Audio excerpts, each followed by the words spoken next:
Welcome back to Movies TV Man. Of course, you can follow me on Twitter at Movies TV Man, and welcome to Friday's edition. Yes, Friday already. It's that day already. Friday's edition of the DCEU Daily, where I have a world exclusive because I have spoken to someone about the first test screening of the Flash movie. Now, everyone is so eager to know what test audiences have made. The first lot of test audiences have made about the Flash movie, so it's a very, very kind of finite balancing act. I personally prefer what Disney do, where they actually show the film to insiders and other producers and directors within the House of Mouse rather than showing it outside. That's why you don't hardly get any leaks about MCU or Star Wars movies. The problem with having test audiences, these people cannot be trusted because they're excited fans. But I have spoken to a person who has seen the test screening and they were very, very impressed. First of all, they said the VFX is some of the best VFX that they have ever seen. Yes, this is a movie that has the VFX on it. So that's very interesting. I think it's important with a movie like The Flash because it is kind of reliant on its VFX being The Flash, that people see that element of it. And so the VFX was top draw. They were very, very happy with the performances, the acting. There are a lot of DC appearances in this movie. Now, this person has told me about these appearances now, so I absolutely believe this person. You're going to be very excited with the people you're going to see. You simply are not ready. But this person I spoke to said that this is a very, very long movie, probably just about 10 minutes under of the runtime of the Batman, so just over 2.5 hours, something along those lines as well. So what about rebooting the DC Extended Universe? How did that come across to this audience member? They said it is done in such a fantastic, intelligent way. Everyone should be happy with it. Yes, I was told how this is done. I now know how this reboot that I've been talking about on this channel for such a long time has been executed. I am personally even more excited and really happy about this. I am not going to tell you how it's done. That would be a spoiler. That would be a shame. But you are seeing a very, very intelligent way of rebooting a franchise. Now, I can't think of another movie franchise, another movie series which has been so controversial and split audiences and critics and journalists down the middle, then has decided to kind of reboot it and then start again. It's interesting because it's difficult for me to talk about this without spilling any beans, but I think it's been done in a very, very tasteful way. So the elephant in the room, of course, is Zack Snyder's Justice League and Zack Snyder's Snyderverse. Is it deleted? Isn't it deleted? It's been handled in a way that I think people are going to be happy about. Now, obviously, there are a kind of section of the Snyderverse fans that are trying to create fake propaganda and fake leaks and attack other content within the DCEU. But from what I've heard about this test screening, the Snyder stuff has been dealt with in a very, very clever way. So it's very, very exciting. It's even more exciting for me now to know how they've dealt with the reboot element, and I think some of my guesses were right. I think most of my theories and guesses about this were right. So this is a huge movie and there's lots of great stuff. Sasha Calais, Supergirl, I know who she is now. I'm not going to tell you who she is, but I know who she is now. Again, a very, very interesting take. This test screener said her performance was fantastic. She's a great Supergirl. And again, I've been relayed to other appearances from Arrowverse, other TV series that are not part of the DCEU, you know, stuff from the past as well, other films that are not part of the DCEU. There's been a lot of appearances in this movie. This is a huge movie, but does the film flow? One of the complaints has been, of course, that this should be Barry Allen's movie and not Michael Keaton's Batman movie. Now, what I say to that fake propaganda is go read the Flashpoint comic. If you read the Flashpoint comic, there's a Batman in there who helps Barry Allen fix Flashpoint. There's no difference to that. So how is Michael Keaton's Batman represented in this movie? From what I've been told, very, very well. He doesn't take over the movie, but he does have considerable narrative and screen time. And again, that's very interesting and very important. So I'm happy with that element. What about Batfleck? Like the Snyderverse, he's dealt with in a very, very tasteful way. He's represented in a great way. His relationship, as he's described with Barry Allen, is so important to the narrative stakes of this film as well. So 2 Batmen in this film, so many other DC characters that, from what I've been told and what's been relayed to me, have been represented in such a great way. You're going to hear a lot of propaganda, a lot of lies, a lot of fake leaks, as we know, but this test screening, from what I've been told, the reaction from the audience, from the people that, you know, this person was in there with, had a good reaction to the movie as well. So it's so far so good. James Gunn's Peacemaker doing really, really well, and he's keeping his finale a secret. More about Peacemaker later on in the video. So basically, the Flash movie is huge. It's huger now that I know what it's setting up, that I know what it's doing. I think it's important that you, at least, I'm in this position where people come to me. Now, I believe this test screener. He's a good source. But at the end of the day, who knows? But what's been told to me makes sense from what we've heard. Elements of cast coming back, for example, from Man of Steel and other DC Extended Universe movie. There are many, many DCEU actors and DC characters in this film, but it's not just the DCEU actors and characters that are in this movie. So get ready, sit tight, because the Flash movie is absolutely huge. And as I say, from what's been relayed to me, I'm even more excited and even more happy now. So maybe everyone can relax a bit. This is huge. Even the reboot element has been dealt with in a tasteful manner that moves us on to the next level, but doesn't forget anything that's come prior, before the Flash movie. And just to relate something else I forgot to relay to you, I think I forgot to relay to you, is that Ezra Miller's Barry Allen, the Flash in this, is the primary character.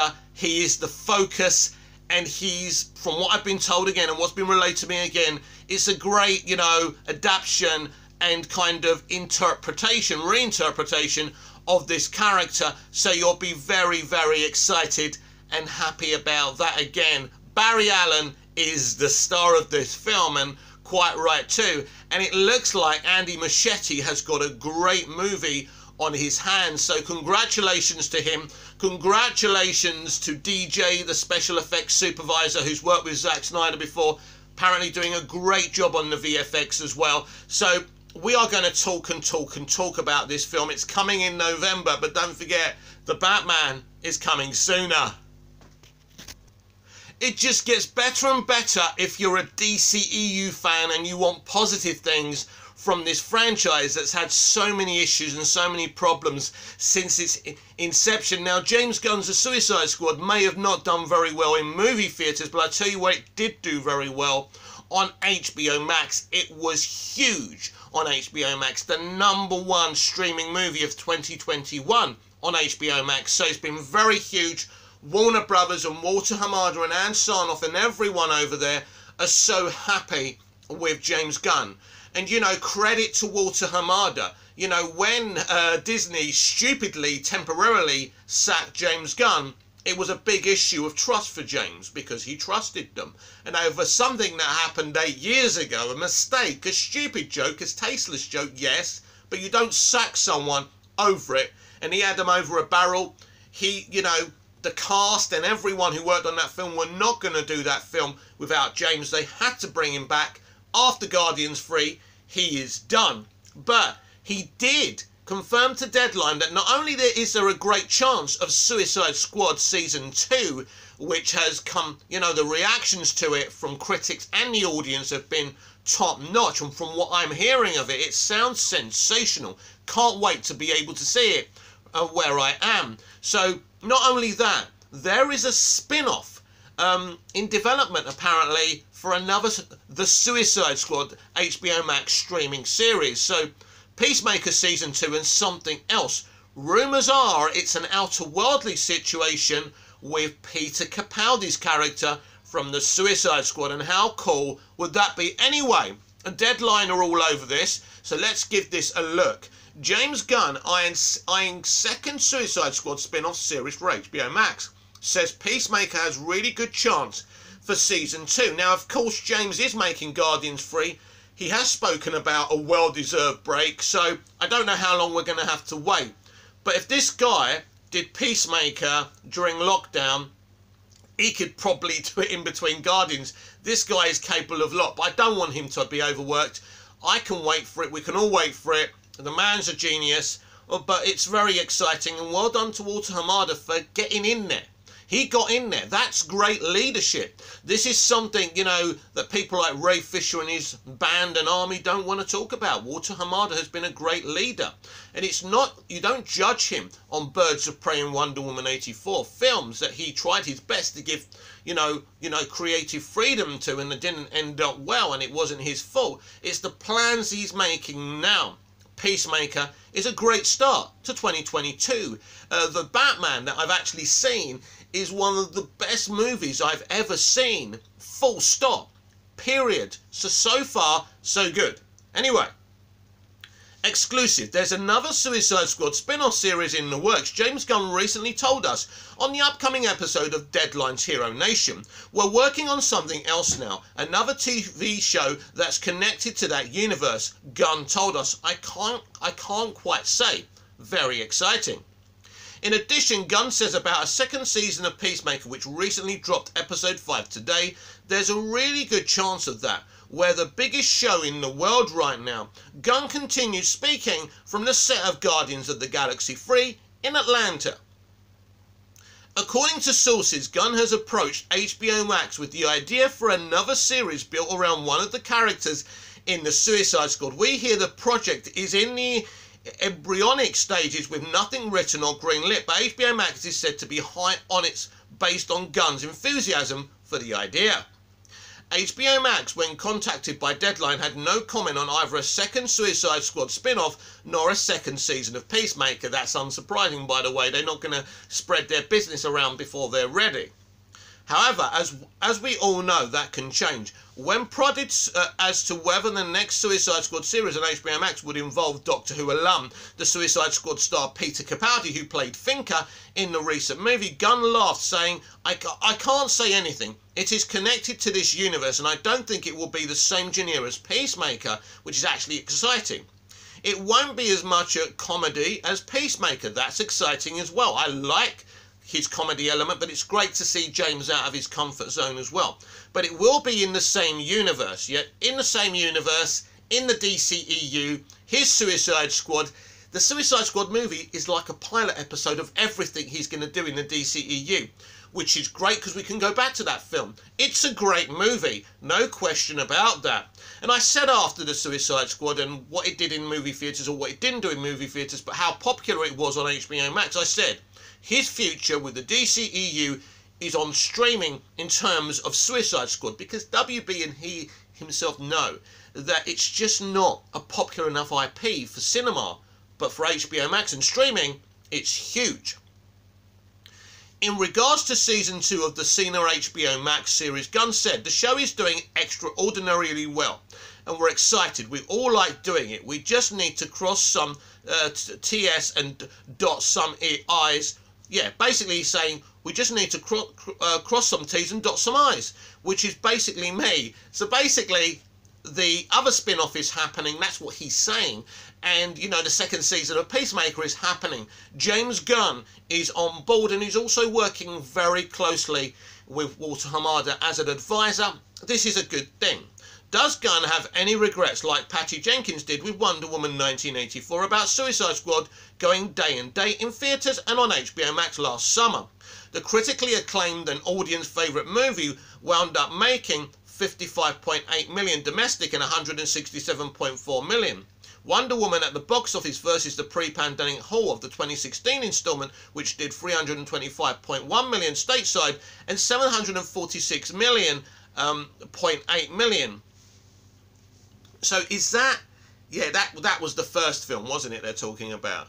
It's been borne out that things didn't work the best, but I have to say that process is working out incredibly well for me because of Peacemaker, a Gunn answer. So basically what he's saying is, yeah, it didn't do well in the cinema, the IP isn't popular enough for the cinema, but look, here on streaming, we're very popular, and that's our future, and that's great, by the way. I wasn't happy about Suicide Squad going to TV day and date. We also happened to come out as the absolute peak of Delta, so it was a difficult decision, he added. For the sake of Peacemaker, I'm really glad it got more subscribers for HBO. Billions of people saw it on HBO. For Peacemaker, it worked out really well, says Gunn. Peacemaker was conceived by Gunn during the pandemic lockdown of 2020, as he was finishing the edit of Suicide Squad. I was starting to get bored because I was locked down, I was depressed, I was having heavy anxiety like a lot of us were at the time and still today, and I needed something to take care of myself, he told us. That's where the show comes from. Gunn said, I needed something to soothe myself. Watch out for the Hero Nation podcast dropping later this morning, and this was posted yesterday, so I'm sure that podcast is up there right now. So what Gunn has done, he made the Suicide Squad movie.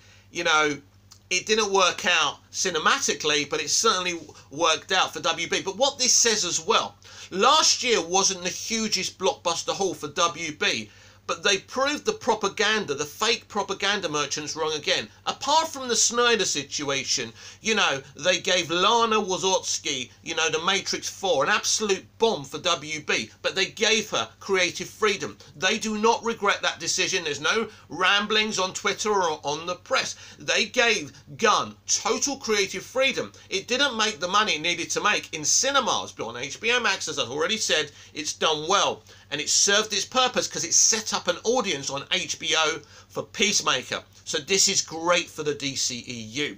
You know, cinematic quality in the Suicide Squad and Peacemaker on HBO Max. So this is huge, this is brilliant, and this is very exciting for the DC live action future. And finally today, with the insider knowledge I partially have, and I don't know everything of course, I think the new era and the new future and the new plan for the DC Extended Universe is very, very exciting. At the moment, we have two Earths. We have Matt Reeves' Earth 2. And what I would say about Matt Reeves' Earth 2, I heard a lot of, ever since he spoke about Ben Affleck's script, I've heard a lot about Batman shouldn't be in the Justice League, blah, blah, blah, Snyder fans attacking Matt for apparently trashing Ben's script. That's not what Matt has done. Matt has been very complimentary. He liked the script, but he wanted to do his own script and his own thing. I think that's been explained really well. But the fake propaganda merchants are liars, and that's what you got to remember. They are desperate now. They are angry. They are frustrated. They are fighting a losing battle, and they don't know what to say or do next. And let's get to that. Let's talk about that. Matt Reeves' Earth 2.